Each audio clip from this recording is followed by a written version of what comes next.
నెల్లూరు పట్టణాన్ని పోలీసులు అష్టదిగ్బంధనం చేశారు. వైసీపీ అధ్యక్షుడు జగన్మోహన్ రెడ్డి రోజు నెల్లూరు పర్యటనకు వెళ్తున్నారు. మాజీ మంత్రి కాకాని గోవర్ధన్ రెడ్డి జైల్లో ఉన్నారు. ఆయన్ని పరామర్శించబోతున్నారు. ఆ తర్వాత మాజీ ఎమ్మెల్యే ప్రసన్న కుమార్ రెడ్డి ఇంటిని ఇటీవల తెలుగుదేశం పార్టీ కార్యకర్తలు ధ్వంసం చేశారు. ఆ ఇంటిని కూడా జగన్మోహన్ రెడ్డి పరిశీలించి ప్రసన్న కుమార్ రెడ్డి కుటుంబాన్ని కూడా పరామర్శించున్నారు. ఈ నేపథ్యంలోనే జగన్మోహన్ రెడ్డి పర్యటన కోసం 2000 మంది పోలీసుల్ని మోహరించారు. అయితే ఈ పర్యటన సజావుగా సాగేందుకు ఈ పోలీసుల్ని మోహరించలేదు. జగన్మోహన్ రెడ్డి పర్యటనకు ఎవరు రాకూడదని ఆంక్షలు విధించిన పోలీసులు అలా ఎవరు రాకుండా అడ్డుకోవడం కోసం 2000 మంది పోలీసుల్ని మోహరించారు. ఇప్పటి వరకు నెల్లూరు చరిత్రలో ఇంతమంది పోలీసుల్ని మోహరించడం, మొత్తం పట్టణాన్ని మొత్తం పోలీసులు తమ ఆధీనంలోనికి తీసుకోవడాన్ని తాము ఎన్నడూ చూడలేదని కూడా నెల్లూరు భాషలు చెప్తూ ఉన్నారు. 2000 మంది పోలీసుల్ని ఒక నెల్లూరులోనే కాకుండా చుట్టుపక్కల నియోజకవర్గాల్లో కూడా మోహరించారు. ఎక్కడికక్కడ మరీ ముఖ్యంగా గతంలో చూడని విధంగా రహదారులని జేసీబీల సాయంతో తవ్వేశారు. దీనిపైన స్థానికులు ప్రశ్నిస్తూ ఉంటే మధ్యాహ్నం 12 గంటల తర్వాత జగన్మోహన్ రెడ్డి పర్యటన పూర్తయిన తర్వాత మళ్ళీ ఈ గోతుల్ని పూర్తి చేస్తాం, మీరేం కంగారు పడద్దండి అంటూ స్థానికుల్ని అధికారులు కన్విన్స్ చేసే ప్రయత్నం చేస్తూ ఉన్నారు. అంటే వివిధ గ్రామాల నుండి ఎవరు రాకుండా, బైకుల్లో కూడా రాకుండా ఉండడం కోసం ఈ గోతుల్ని తవ్వుతూ ఉన్నారు. హైవేల మీద కాకుండా రకరకాల మార్గాలు ఇదివరకు జగన్మోహన్ రెడ్డి పర్యటనకు వెళ్ళినప్పుడు కూడా ఇదే స్థాయిలో ఆంక్షలు విధించినప్పటికీ కూడా చాలా మంది ప్రజలు, కార్యకర్తలంతా బైకుల్లో పొలాల వెంబడి వచ్చేసారు. చిన్న చిన్న దారులతో సహా వచ్చేసారు. ఈసారి ఆ అవకాశం కూడా ఇవ్వకూడదన్న ఉద్దేశంతో ఎక్కడికక్కడ జేసీబీల్ని పెట్టి చిన్న చిన్న దారుల్ని కూడా తవ్వేశారు. ఇలా చేయడం ద్వారా జగన్మోహన్ రెడ్డి పర్యటనకు ఎవరిని రాకుండా అడ్డుకోవాలన్నది ప్రభుత్వ పెద్దల ఆలోచనగా చెప్తున్నారు. అయితే ఇప్పుడు జగన్మోహన్ రెడ్డిని కనీసం బయటకు రాకుండా కార్యక్రమం చేసుకునేందుకు కూడా అవకాశం ఇవ్వకుండా ఈ స్థాయిలో నిర్బంధిస్తే ప్రభుత్వం మారిన తర్వాత ఇక తెలుగుదేశం పార్టీ పెద్దలు కూడా ఇంకా పర్యటనలు చేసేందుకు ఎక్కడ అవకాశం ఉంటుంది, బయట అడుగు పెట్టేందుకు కూడా అవకాశం ఉండదు కదా అన్న ప్రశ్న వస్తూ ఉన్నప్పుడు వైఎస్ఆర్ కాంగ్రెస్ పార్టీ వాళ్ళు ఒక అంచనా వేస్తున్నారు. ఈ విషయం తెలుగుదేశం పార్టీ వాళ్ళకి తెలుసు. కాకపోతే చంద్రబాబు నాయుడు కావచ్చు, నారా లోకేష్ కావచ్చు, వీళ్ళకి ఆ ఇబ్బంది లేదు. ఒకవేళ రేపు ప్రొద్దున వైఎస్ఆర్సీపీ ప్రభుత్వం వచ్చినా సరే వాళ్ళు పర్యటనలు చేసే ఉద్దేశాలు కూడా వాళ్ళకు లేవు.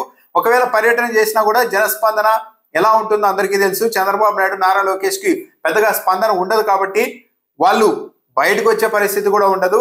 ఒకవేళ ఆంక్షలు పెట్టుకున్నా కూడా ఎలాగో ఎవరు రారు కాబట్టి మాకు ఇబ్బంది లేదు, వచ్చే ప్రభుత్వం ఇబ్బందులు పెట్టినా మమ్మల్ని అసలు పర్యటనకు రాకుండా అడ్డుకునే ఇబ్బంది లేదు, హ్యాపీగా ఇంట్లో ఉంటాం అన్న ఉద్దేశంతో ఇవన్నీ చేస్తూ ఉన్నారు.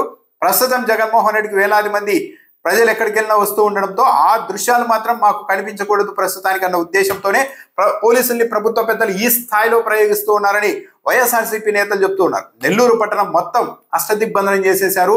ప్రధాన కూడళ్లలో ఇనుప కంచెలు, బ్యారిగేడ్లను పెట్టేశారు. ఎక్కడికక్కడ చిన్న చిన్న సందుల్లో నుంచి కూడా ప్రజలు, కార్యకర్తలు వస్తారన్న ఉద్దేశంతో చిన్న చిన్న గల్లీలను కూడా వదలకుండా ఎక్కడ పడితే అక్కడ పోలీసుల్ని పెద్ద ఎత్తున మోహరించేశారు. ఎవరు ఇటువైపు రాకూడదు అన్న ఉద్దేశంతో జేసీబీల సాయంతో రోడ్లను తవ్వేస్తున్నారు. సీసీ కెమెరాలని పెద్ద ఎత్తున ఏర్పాటు చేశారు. మరీ ముఖ్యంగా సీసీ కెమెరాలని ఏర్పాటు చేయడం ద్వారా ఎవరెవరైతే జగన్మోహన్ రెడ్డి పర్యటనకు వస్తారో వాళ్ళందరినీ గుర్తించి వాళ్ళ మీద ఆ తర్వాత కేసులు పెట్టాలన్న ఉద్దేశంతోనే భారీగా సీసీ కెమెరాలు ఏర్పాటు చేశారని కూడా వైఎస్ఆర్సీపీ వాళ్ళు ఆరోపిస్తున్నారు. సెంట్రల్ జైలు సమీపంలో ఒక్క వైసీపీ కార్యకర్త రాకుండా ఎప్పటికప్పుడు పోలీసులు వాళ్ళని చెదరగొడుతూ ఉన్నారు.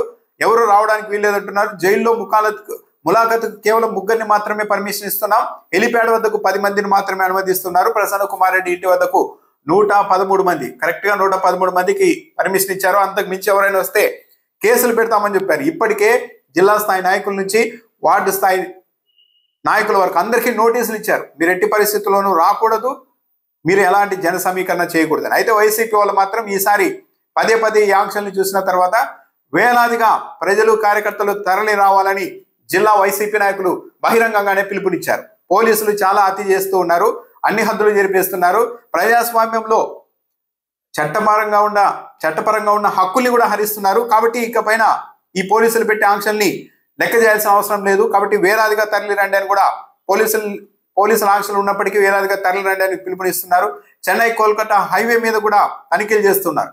ఆర్టీసీ బస్సుల్ని ఆపి మరి మీరు ఎక్కడికి వెళ్తున్నారు, ఏ పని మీద వెళ్తున్నారంటూ ప్రయాణికుల్ని పోలీసులు ఆరాధిస్తూ ఉన్నారు. జగన్మోహన్ రెడ్డి అయితే నెల్లూరు పర్యటనకు బయలుదేరారు.